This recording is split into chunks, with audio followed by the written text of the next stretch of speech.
ఇంకా వీళ్ళందరికీ 3 మంత్స్‌లో ఇచ్చేస్తా, 2 మంత్స్‌లో ఇచ్చేస్తా అని జెప్పాను గదా! వీళ్ళందరికీ అమౌంట్ ఇవ్వాలి. సో, అప్పుడు అంటే లోన్‌కి మనం అప్లై జేసుకుందాము. లోను అంటే ఒక 3 మంత్స్ అయినా ఖచ్చితంగా ఉంటది.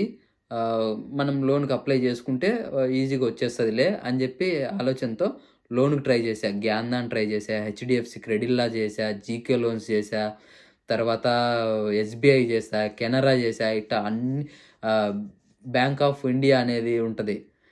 దానికి తిరిగా. మొత్తం అన్నీ తిరిగి వాళ్ళందరూ లిస్ట్ ఆఫ్ డాక్యుమెంట్స్ జెప్తారు. అయన్ని డాక్యుమెంట్స్ జిరాక్స్ జేసుకోవడం, ఎళ్ళడం, తిరగడం, వాళ్ళతో పాటు వెయిట్ జేయడం, వాళ్ళు నెక్స్ట్ డే రా అని తిప్పించుకోవడము, కాల్స్ లిఫ్ట్ చేయకపోవడము, ఇలాంటియన్నీ జరగడం. లాస్ట్‌కి ఫైనల్‌గా వచ్చేసరికి ఏదో ఒక రీజన్‌తో ఆ లోన్ రిజెక్ట్ జేయడం. ఇలానే జరుగుతాంది. అని ఎస్‌బీఐలో ఇస్తామన్నారు. అన్నీ జరిగింది గదా! అంటే ఆ కంట్రీకి ఫండ్స్ లేవు.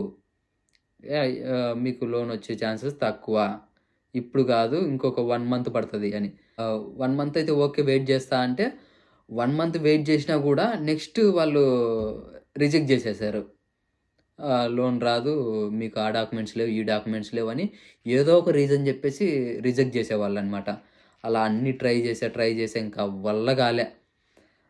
ఇంకా ఫైనల్‌గా వీసాకైతే అప్లై జేసే డేట్ అయితే వచ్చేసింది.